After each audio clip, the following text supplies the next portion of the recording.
Hello and welcome to episode 6 of the Planning Pulse. I'm Sam Batchelor, the development manager here at Wilden, but you know me, I've been on these before. Regular listeners will know that in Stacey's last episode he trailed today's topic, which is all about biodiversity net gain.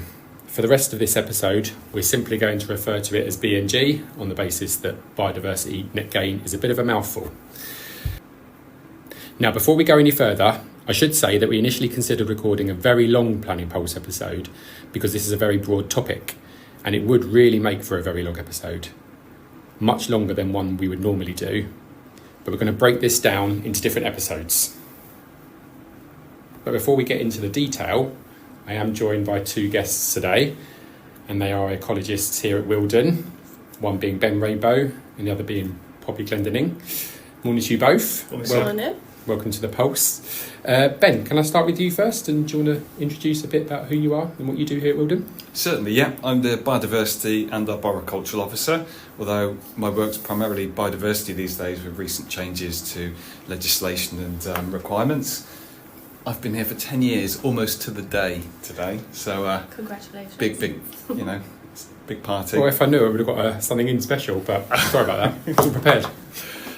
Big role of mine is in the development management team and supporting officers with planning applications. Brilliant, thank you. And Poppy, I'll now turn to you. You joined us earlier in the year as an assistant ecologist, and you support Ben, the rest of the environment team, and in that way the rest of the DM service here at Wilden. So yeah, a bit of an introduction to yourself. Yeah, so I'm Poppy Glendening. I'm the new Assistant Biodiversity Officer here. My background is entomology, specifically Lepidoptera, and tropical conservation. So joining Wilden has been a big shock to the system in terms of my background, but really enjoying it here, and it's really great to be doing some good things for biodiversity and being supported by a really great team. So, yeah.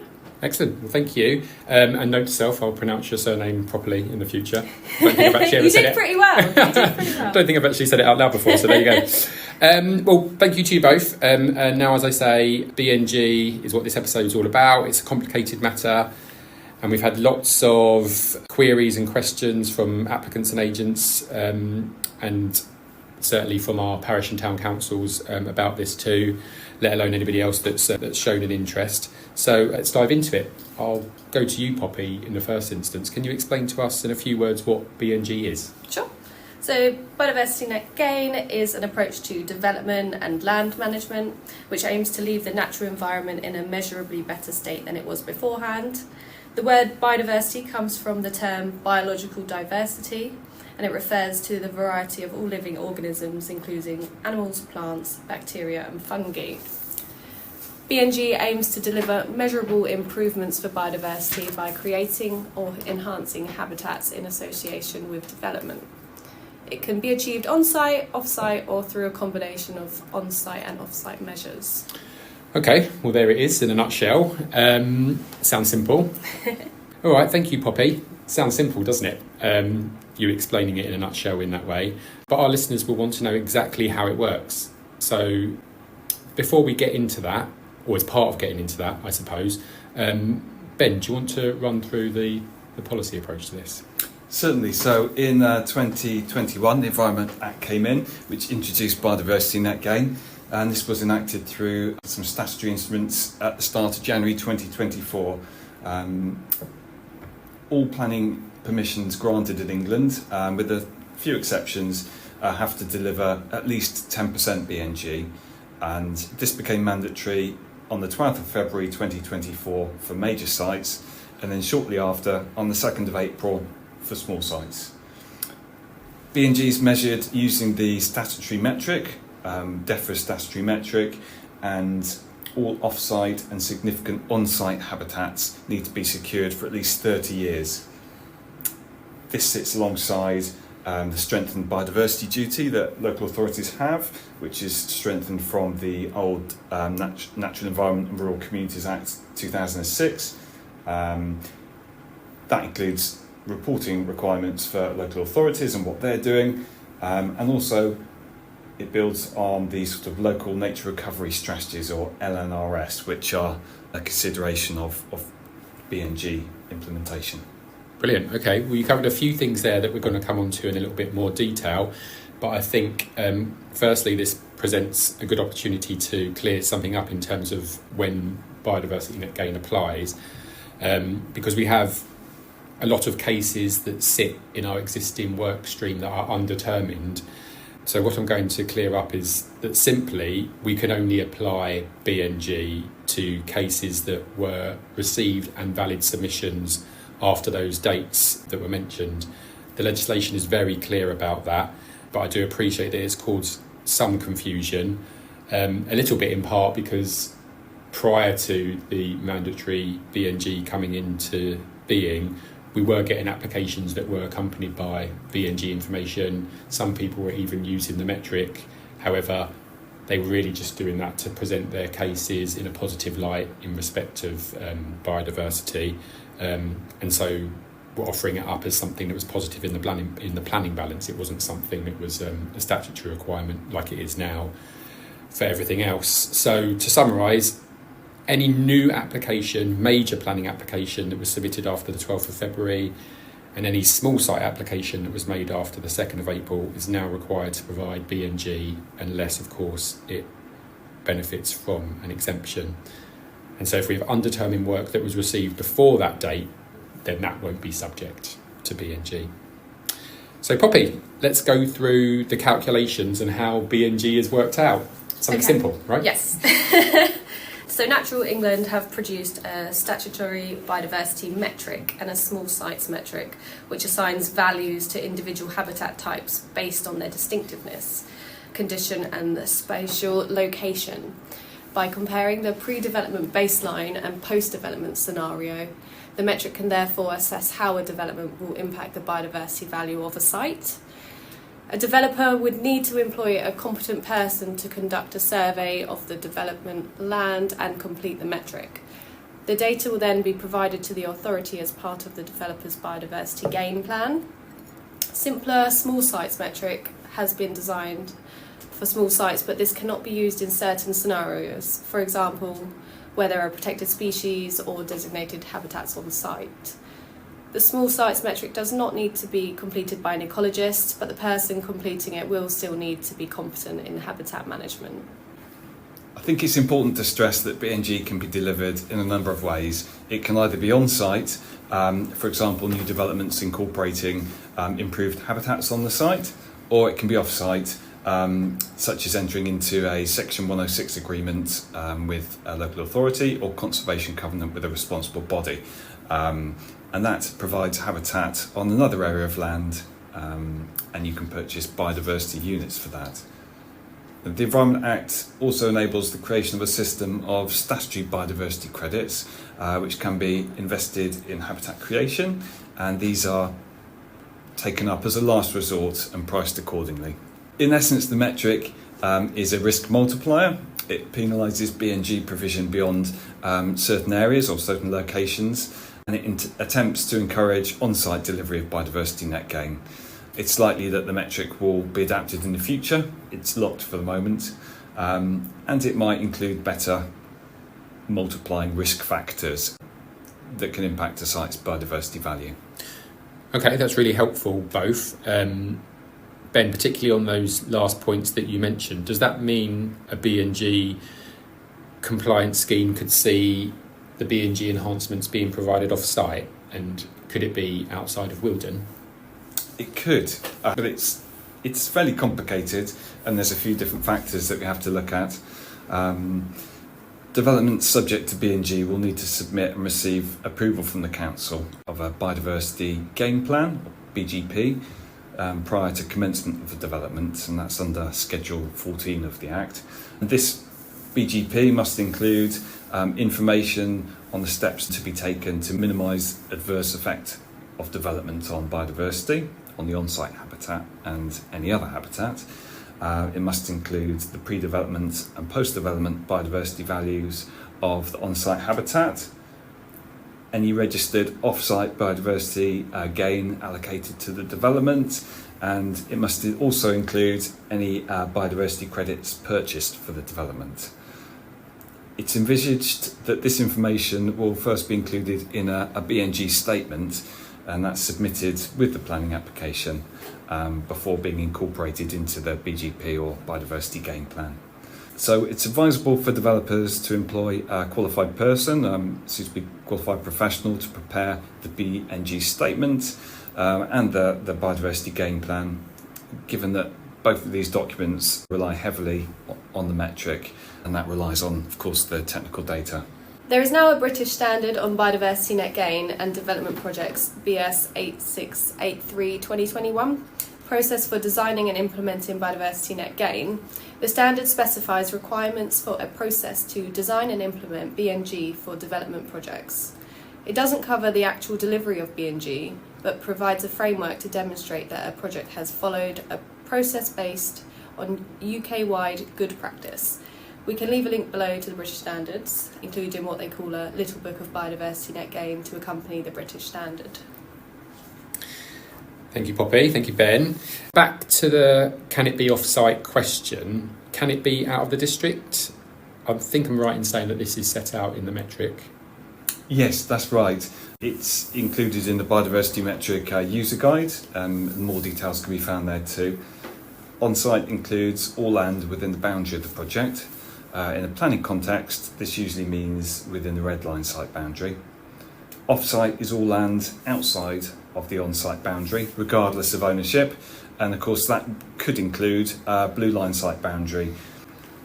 BNG can be achieved in three ways: on-site BNG, off-site BNG, or by purchasing statutory credits, which are a form of longer range off-site BNG, if you like.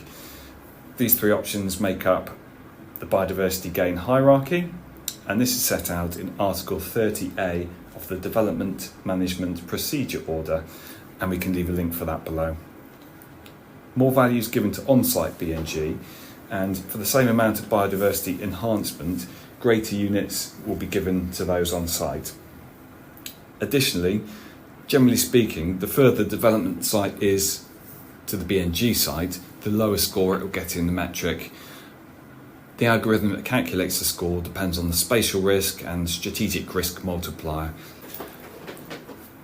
As a result, purchasing off-site BNG land will be significantly more expensive than developing BNG on-site. Not only would developers have to purchase the BNG units from other land, but more BNG will need to be purchased to make up the distance between the development site and the BNG site. As a result, purchasing off-site BNG land will be significantly more expensive than developing BNG on-site. Okay, thanks. Those established some really helpful ground rules, I suppose, of what BNG and how it's come about. But for the remaining part of the episode, I think it might be really helpful to talk about legal matters and some of the nuances. More particularly, how is off-site gain expected to be secured, whether Section 106 legal agreements are required, and some of the specific points about habitat banks, units and credits. So, Poppy, do you want to start us off with legal agreements? I know that you're not a lawyer, but go for it. Okay. Well, land use for off-site BNG delivery has to be secured for the length of the net gain agreement, either via a Section 106 agreement or a conservation covenant. Developers will not need to have both in place to secure a site, just one of those two options. A conservation covenant is a private, voluntary legal agreement made in writing between a responsible body and a landowner, which establishes that land will be used for a conservation purpose. See conservation covenant in the section below this video for more information. Further information using Section 106 for BNG is provided in the government's planning practice guidance, the PPG. For gains that are secured with conservation covenants, government expects costs for monitoring and enforcement activities to be reflected in the price of biodiversity units. The responsible body for the conservation covenant will have responsibility for the enforcement. It's worth noting that the Planning Advisory Service, PAS, have some examples of conditions and 106s currently used by local authorities, and this helps to secure BNG in development management. DEFRA and I believe some private companies and Wielden will also be providing some example templates soon. Okay, thank you. That's a lot of information that's been covered there, but hopefully it helps that we've been breaking it down into the different elements of BNG to make it all a little bit more helpful and more tangible. Moving to the final part of this episode then, shall we look at the difference between biodiversity units and credits? Ben, can you help us with that? Yeah, sure. I mean, they sound similar, but they're a bit different. Under the mandatory BNG approach, biodiversity units refer to the output of the BNG metric, the statutory metric or the small sites metric. The metric uses habitats and biodiversity units as a proxy, if you like, to describe biodiversity. These biodiversity units are, if you like, a currency of the metric, and there are 3 types of biodiversity units, and these are calculated in 3 separate modules. This is habitat units, hedgerow units and watercourse units. Off-site biodiversity units can be sold. For example, 1 unit of modified grassland costs X amount, but should not be referred to as credits to avoid confusion with the statutory credits. Statutory credits are the last resort for developers for purchasing credits. If they can't deliver the BNG they need on-site or via purchasing off-site biodiversity units, they go there. Okay, that's really helpful, but listeners might want to know a bit more about habitat banks, given that they're clearly related to the matter of units and how they're used. Poppy, can you set that out for us, please? Yeah. So habitat banking is an approach where investors pay landowners to increase the biodiversity value of their land, and this uplift is then sold as units to those that need off-site biodiversity net gain. Often habitat is created in advance of units being sold, meaning this is an ecological beneficial approach. In practice, the term habitat bank can either be used to describe the parcel or parcels of land where the value of biodiversity is uplifted to provide off-site biodiversity units, or the green finance approach where investors finance habitat restoration and creation and are rewarded with both monetary interest and environmental returns. See the Future Parks Accelerator resource for more information on that. But under mandatory BNG, habitat created or enhanced after the 30th of January 2020 will be eligible for registration and sale of the associated biodiversity gains, provided it meets the other criteria of the biodiversity gain site register. More information on habitat banking and BNG is provided in DEFRA's Sell Biodiversity Units as a Land Manager Guidance. We can provide a link to that below. Brilliant. Okay, well, I think that we've covered a huge amount of information there, and we hope, listeners, that you found that helpful. We are genuinely trying to break this down and explain it, but we're all kind of getting to grips with it as we go. And clearly it's a complicated area, but now hopefully you'll appreciate that BNG is a vast area of planning law and that it will shape planning applications and development for the better in the future, because there will be better biodiversity outcomes with them. Next time we talk about BNG, we'll look at other matters like validation of planning applications and how BNG assessments are included in planning applications. But I suppose that just leaves me to say thank you to Ben and Poppy. Thank you. Thank you. Your input today has been very much appreciated, not least because you're much more expert at some of this stuff than I am. But yeah, that's it, wrapping up now. So goodbye from me as well, and see you next time. Goodbye. Bye.